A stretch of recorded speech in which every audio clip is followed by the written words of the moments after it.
Jangan menggiring-giring seolah pemerintah tidak kerja, petugas-petugas di lapangan tidak kerja. Kalau ada di antara saudara-saudara yang dianugerahkan Tuhan punya pengaruh, entah itu kecil atau besar, dan punya kemampuan untuk berbicara panjang lebar, gunakanlah dengan bijak. Bukan sebaliknya, memperumit. Sampaikan pernyataan dan pertanyaan yang bijak. Jangan menggiring-giring seolah pemerintah tidak kerja, petugas-petugas di lapangan tidak kerja. Di sini semua butuh kerjasama, kekompakan, energi positif. Banyak kok yang datang betul-betul niat bantu, sampaikan ke petugas, Pak di sana kurang, di sini kurang. Ayo kita sama-sama Pak, saya ada ini, kayak gitu. Kalau niat bantu, ayo sama-sama hibur warga, timbulkan optimisme. Si omon-omon ini bukan tolol saja, tapi bangsat luar biasa. Sudah begini bencana, masih berusaha untuk merusak hutan Papua lagi. Teman-teman alerta, karena tidak ada yang baik-baik aja sampai hari ini yang kemudian terjadi akibat bencana ekologis di Sumatera. Kita semua tahu bahwa per saat ini bendera putih telah dikibarkan di Aceh, yang artinya tidak ada situasi membaik di Sumatera, sebagaimana yang dikatakan oleh Presiden Prabowo Subianto, yang artinya bahwa hari ini teman-teman kita yang ada di Sumatera masih membutuhkan kita. Tebak-tebak di negara mana pemimpinnya alih-alih warganya sedang menderita, hilang ruang hidup, hilang keluarga, ratusan jutaan, tapi malah sibuk untuk kemudian mikirin membuka lahan sawit di mana lagi ya, kayaknya sawitnya bagus dan lain sebagainya. Apakah kita warga Indonesia mendengarkan permintaan maaf dari seorang Bapak Prabowo Subianto atas berbagai macam ucapan-ucapan kontroversialnya? Kita semua tahu tentang bagaimana kemudian luasnya, banyaknya bisnis seorang Prabowo Subianto. Bapak tahu nggak sih, kalau misal akibat dari bencana ekologis ini yang disebabkan oleh kerusakan lingkungan yang luar biasa, yang kita juga tahu bahwasanya bisnis Bapak ada di sana, ini nggak cuma ngomongin tentang bagaimana kemudian ribuan korban yang meninggal dunia dan masih bertambah, ratusan yang masih hilang, jutaan yang kemudian terdampak, tetapi juga tentang ruang hidup mereka, tentang hak dasar mereka yang juga hilang dan juga lenyap, Pak. Ratusan bayi mereka kelaparan, minum gizi, minum susu, ribuan sekolah itu lenyap dan artinya akses pendidikan juga tidak akan bisa. Bapak tahu nggak kalau misal hari ini para mafia-mafia tanah yang kita nggak tahu mereka siapa, mereka sedang berburu tanah, bahkan di tengah kita melihat bagaimana kemudian dampak bencana alam yang sangat luar biasa. Karena gue pribadi jadi ragu sama pemerintahan hari ini. Kenapa? Karena alih-alih harusnya dengan rasa kemanusiaan mereka benar-benar peduli dan memprioritaskan apa yang terjadi di Sumatera, karena itu bukan hanya sekedar angka, itu adalah manusia, alam, dan juga ruang hidup. Kita malah melihat bahwa mereka yang ada di atas sana malah sibuk memperdebatkan soal istilah. Bapak Prabowo Subianto malah sibuk untuk kemudian menyalahkan asing, malah sibuk untuk menyalahkan rakyat, malah sibuk untuk mempertanyakan ini tidak pantas untuk sebagai bencana nasional, padahal udah jelas-jelas ratusan korban, ribuan jutaan ruang hidup yang kemudian hilang sampai hari ini. Para pejabatnya malah sibuk untuk pencitraan, para pejabatnya malah sibuk untuk kemudian menjilat, ngomong kalau semisal 90% listrik udah menyala, padahal faktanya kita melihat dengan cukup sangat nyata bahwa di Sumatera masih gelap gulita. Sampai detik ini, sampai saat saya berdiri ini dan Bapak wawancara saya, lampu belum ada hidup. Satu, tenda, tidak apa-apa, walaupun di sini warga udah bangun rumah, bangun posko yang banyak, warga bantu warga, Bapak mendirikan satu tenda. Pahlawan. Kalau listrik sempat nyala kemarin saat Prabowo datang. Iya, sempat nyala. Presiden datang. Iya. Tapi setelah itu mati lagi. Mati lagi. Oke. Jam 10 malam terakhir hidupnya. Untuk situasi hari ini yang ada di Sumatera di mana masih jauh dari kata pulih, kita cuma punya sesama kita. Kita tidak punya pilihan lain selain warga bantu warga, bersuara lebih lantang, berisik lebih keras, dan mari sama-sama kita membantu teman-teman. Tolong kita sebarluaskan bagaimanapun fakta-fakta yang kemudian disebarkan oleh teman-teman relawan yang ada di sana, bahwa Sumatera masih butuh banyak bantuan, bahwa Sumatera masih gelap gulita. Tentu situasi hari ini semakin darurat karena ternyata teman-teman relawan, teman-teman influencer yang mereka berani speak up, mereka berani update tentang bagaimana kemudian fakta-fakta yang terjadi di Sumatera yang jauh dari kata pulih, apalagi baik-baik aja. Mereka justru hari ini banyak yang dibungkam, diancam, dan juga diteror. Banyak postingan-postingan mereka memperlihatkan fakta yang ada di sana terpaksa harus di-take down, teman-teman. Ya Allah, lindungi Bilqis. Ya Allah, sehatkan Bilqis. Halo Seskap Teddy, wajar ya Anda berbicara seperti itu. Anda memberikan penegasan kepada orang-orang yang memiliki kemampuan berbicara dalam hal ini adalah para artis, influencer, atau public figure yang memiliki jumlah followers atau yang memiliki media sehingga didengarkan oleh banyak orang. Jadi kita menangkap maksud omongan Anda adalah agar jangan meremehkan pemerintah atau jangan membuat statement atau opini bahwa pemerintah seakan-akan tidak bekerja. Kita paham Seskap Teddy bahwa pemerintah juga bekerja bahu-membahu untuk menolong rakyat yang ada di Sumatera dan juga di Aceh. Tetapi sejauh ini kita melihat masih belum maksimal, terutama cara kerja pemerintah yang disorot oleh rakyat itu terlihat memuakan. Siapa sih yang tidak geram ketika melihat pejabat yang datang ke sana malah pikul beras, malah serok lumpur, malah memakai rompi anti peluru, malah meremehkan donasi 10 miliar dari rakyat kecil yang terkumpul dengan susah payah, merasa kalah viral dengan warga sipil. Lalu kemudian ada juga pejabat yang mengklaim bahwa 92% di Aceh, di Sumatera sudah nyala, tetapi padahal masih banyak semuanya gelap gulita. Laporan yang masuk ke presiden semuanya baik-baik saja. Lalu kemudian dari BNPB yang kemarin bilang hanya mencekam di medsos, padahal sungguh sangat luar biasa dahsyatnya bencana yang terjadi di sana. Tetapi omongan-omongan pejabat ini bikin rakyat juga sakit hati dengan hasil kinerja mereka. Ketika presiden datang baru buru-buru dibangun tenda, dibangun posko. Tetapi sebelumnya itu tidak ada tenda BNPB. Lalu kemudian bantuan-bantuan yang dibuang dari atas pesawat atau helikopter. Kita melihat cara kerja pemerintah ini benar-benar tidak maksimal. Menganggap rakyat ini sebagai objek, sebagai orang yang harus bertepuk tangan, yang dimana kalian tampil di atas panggung untuk memberikan tontonan badut, tontonan kelucuan di situ. Jadi kalau Anda ingin agar pemerintah ini dipuja-puji, dibagus-bagusan, ya tunjukkan dengan hasil kinerja. Buat rakyat kita ini menjadi merasa puas, merasa bahagia, merasa terhibur di tengah-tengah penderitaan mereka. Tetapi selama ini yang kita lihat tidak seperti itu, ya. Jadi buktikan kalau tidak ingin pemerintah itu mendapatkan sudut pandang atau framing yang negatif, ya. Anda sebagai bagian dari pemerintahan, ayo bergerak untuk membantu warga kita di sana dan lebih semangat dan maksimal lagi. Karena masih banyak akses internet yang belum masuk, yang akhirnya digerakkan atau dibangun oleh para relawan. Lalu kemudian desa-desa terisolir atau kampung-kampung terisolir itu juga dijangkau oleh para relawan. Pemerintah kita itu terlihat seperti menjaga gengsi, menjaga harkat, menjaga martabat. Padahal kerusakan yang sudah terjadi di sana itu sedemikian parahnya, sedemikian hancurnya, tetapi sampai dengan saat ini belum ditetapkan sebagai bencana nasional. Dan juga dengan sombong dan egonya pemerintah kita meremehkan bantuan dari negara luar. Padahal kita tahu bahwa kemampuan pemerintah kita juga biasa-biasa aja. Tetapi kenapa sosokan, kenapa merasa kayak paling hebat, menjaga ego, menjaga kehormatan, menjaga martabat, sementara yang jadi korban ini warga, rakyat, banyak yang meninggal. Tetapi tidak mau membuka donasi dari luar. Bantuan dari PBB pun diabaikan. Bantuan dari Malaysia pun diremehkan. Jawabannya adalah SOS Indonesia adalah Save of Soul, jadi dan wassalam. Kita tidak boleh tebang pohon sembarangan. Ya, mudah-mudahan. Dengerin pidato sekelas presiden seperti ini, aku rasanya muak. Kayak lagi dengerin guru ngajarin murid-muridnya. Ini kata-kata seperti ini, aku denger itu waktu aku dulu masih SD ya, sekitar 35 tahun yang lalu. Sekarang kepala 4 ya, aku masih dengar seorang presiden, jangan menebang pohon sembarangan. Kita harus menjaga lingkungan kita.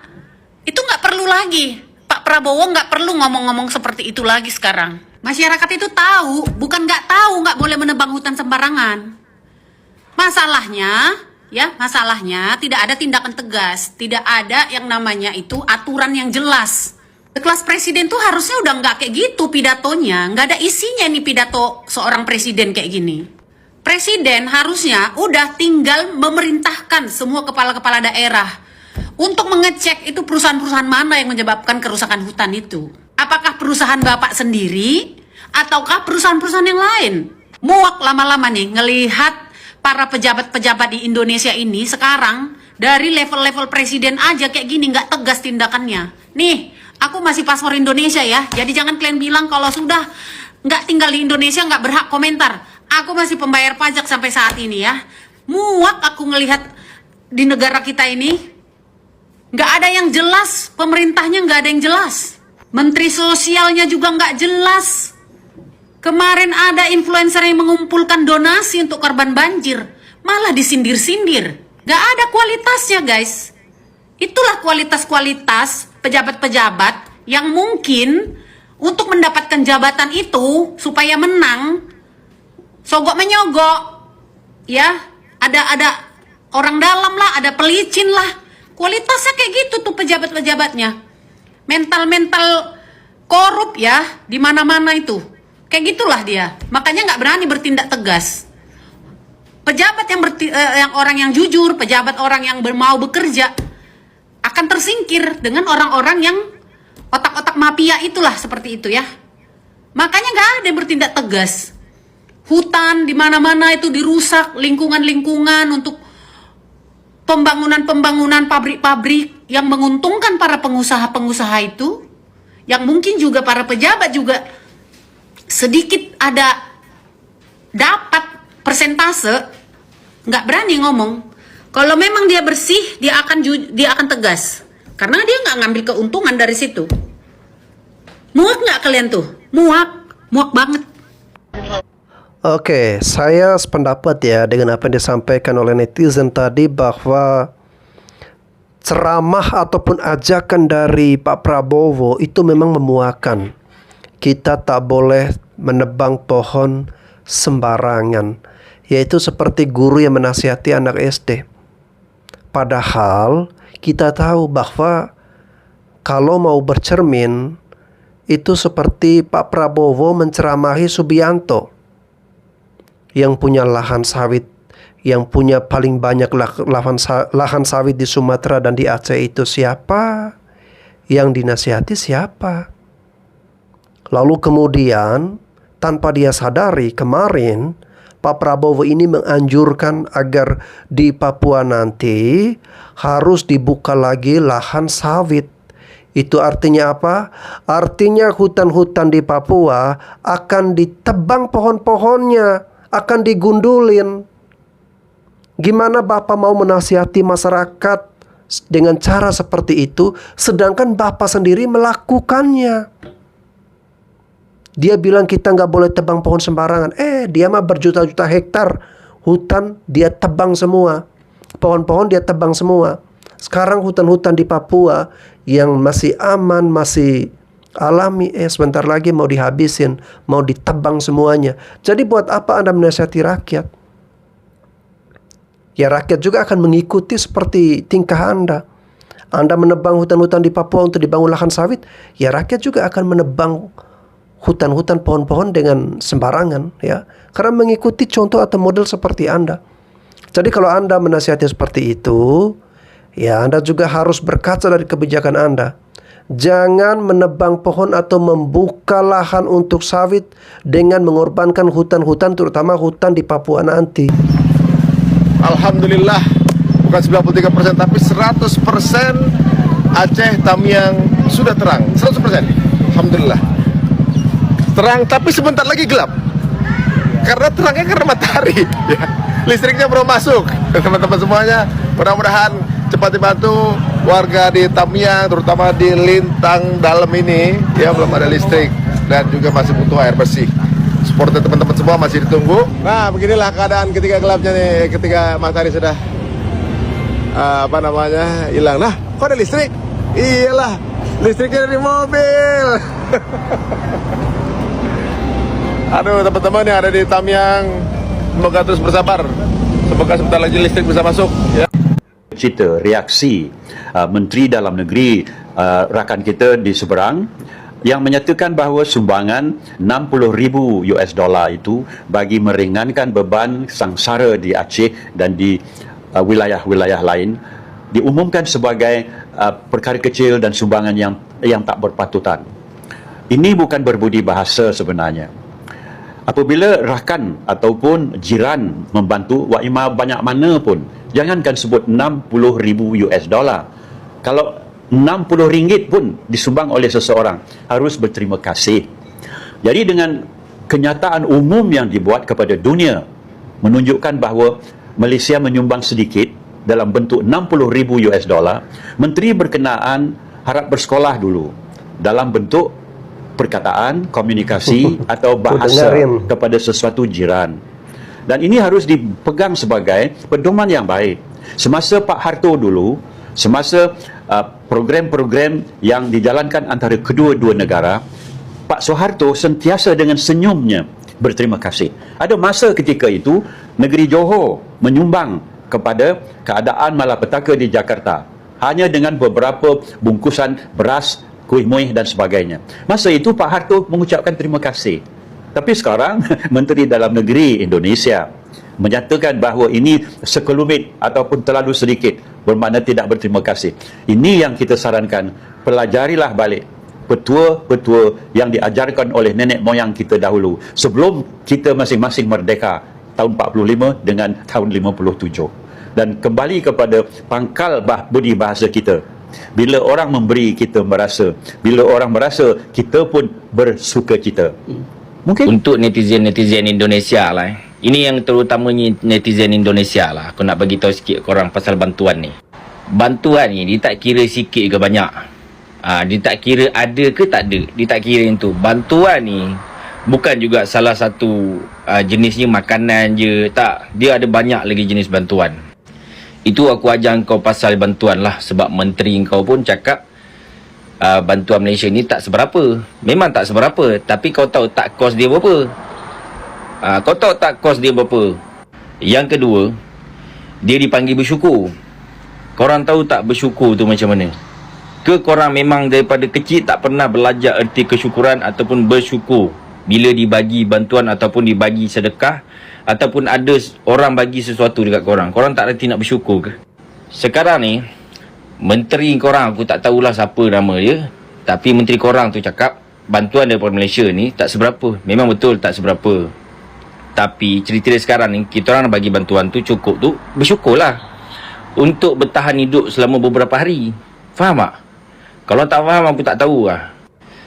Lepas tu ada pula yang cakap Malaysia ni bagi bantuan ada agenda dia. Agenda apa?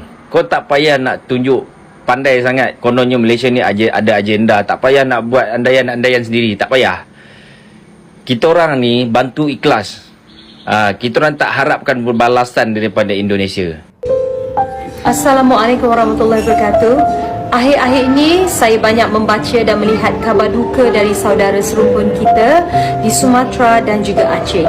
Pasukan Yayasan Jiwa akan bergegas ke Aceh Tamiang dalam masa terdekat ini bagi menyalurkan bantuan untuk mereka yang terjejas teruk akibat banjir. Kami juga membuka peluang untuk rakyat Malaysia yang ingin turut serta menyumbang kepada mereka melalui Yayasan Nur Jiwa. Ini adalah satu bentuk sumbangan saya untuk peminat saya di Indonesia yang selalu menyokong saya sejak dari awal karier saya. Terima kasih kepada anda semua. Semoga Allah saja yang akan membalas setiap sumbangan yang anda berikan. Terima kasih. Assalamualaikum. Pada rakyat Malaysia, Rina faham yang ramai tak puas hati dengan komen Menteri Indonesia yang mengatakan bantuan yang Malaysia bagi kepada Aceh dan Sumatera tu tak seberapa. That is exactly what he says. Jadi jangan sampai nanti image-nya seolah mendapat bantuan dari negara lain, padahal sebenarnya nggak seberapa. Tapi inilah antara sebab kita bila kita nak buat baik, kita jangan fikir tentang politik. Kita fikir tentang solidariti. Kita fikir tentang orang yang betul-betul dalam kesusahan. Jangan harap kerajaan diorang akan cakap terima kasih kepada engkau. Kita sebagai warga Malaysia pun jangan take this personally, sebab korang kena faham the political landscape dekat sana. Orang Indonesia memang tengah marah sangat dengan diorang punya kerajaan, rasa tak puas hati sangat. So they are facing some huge backlash, and sometimes apa yang menteri-menteri ni cakap untuk counter the backlash tiba-tiba macam doesn't sit well with kita yang memberi bantuan. But it's actually not about us, it's about them. Itu hal diorang yang diorang kena uruskan, and it's complicated and it's messy. Some people rasa sangat offended terhadap apa yang menteri ni cakap, sampai diorang petikaikan kenapa kita bantu rakyat Indonesia yang berada di Malaysia, yang belajar di Malaysia. Kenapa kita kena bagi diorang cash aid, for example. Marah sangat sampai nak tarik balik pertolongan tu sebab rasa diri kita, pertolongan kita tak di-appreciate. But please, jangan mistake apa yang ahli politik cakap dengan apa yang rakyat cakap. Because ramai je rakyat Indonesia yang happy, yang bersyukur, yang appreciate yang kita tolong diorang. So this is the point where Rina selalu cakap, some things are politicized. So kita kena pastikan that apa yang kita buat, amal jariah, perkara yang baik, tolong sesama sendiri, kita jaga kita. Jangan benda tu jadi dipolitisize sekali. Kepada saudara-saudari di Malaysia, kami rakyat Indonesia menyampaikan permohonan maaf ya yang sebesar-besarnya atas ucapan dari Mendagri kami, Pak Tito Karnavian, yang beberapa hari yang lalu meremehkan bantuan dari Malaysia. Kami sebagai rakyat Indonesia tentunya sangat bersyukur, berterima kasih. Mau besar kecil apapun itu, kita sangat bersyukur. Kalau pejabat Indonesia jangan heran ya, pejabat kita penuh dengan kesombongan dan ego. Saking egonya mereka menjaga martabat, menjaga marwah. Bencana yang sebenarnya ini parah banget. Kerusakannya itu lebih dahsyat, lebih besar daripada tsunami Aceh 2004. Malah tidak ditetapkan sebagai bencana nasional. Statusnya masih bencana daerah. Saking gengsinya pemerintah kami ini ya. Jadi kami sekali lagi menyampaikan permintaan maaf ya. Abaikan saja suara-suara dari pemerintah kami ya. Nggak usah diambil hati, jangan baper ya. Itu memang mereka, seperti itulah tabiat pemerintahan kita. Lalu yang berikutnya saya kembali kepada Mayor atau Seskap Teddy yang tadi menyampaikan pernyataan ketegasannya terhadap para influencer ya. Saya melihat ini seperti ada sedikit nada ancaman di situ. Seskap Teddy, kalau Anda tidak ingin agar para influencer, public figure ini tidak menyenggol pemerintah ya, Anda tunjukkan dengan hasil kinerja. Kalau memang kenyataannya pahit di lapangan, nggak mungkin harus dibagus-bagusin. Sementara rakyat kelaparan, rakyat butuh selimut, rakyat butuh tempat tinggal, rakyat butuh listrik, rakyat butuh internet. Tetapi sampai dengan saat ini masih banyak gelapnya, masih ada yang kelaparan, masih ada yang kebingungan, kesusahan. Jadi kalau ingin pemerintah ini terlihat baik ya udah Anda lakukan pekerjaan dengan sebaik-baiknya. Naikin citra pemerintah, dibuktikan dengan hasil kinerja. Sehingga Anda sebagai pemerintah juga tidak merasa malu. Ya. Nggak bisa Anda mau bagus-bagusin pemerintah sementara hasil di lapangan itu masih jauh dari apa yang menurut kita bagus ya. Oke teman-teman, terima kasih sudah menyaksikan video reaksi dari saya. Sampai jumpa lagi di konten reaksi saya selanjutnya.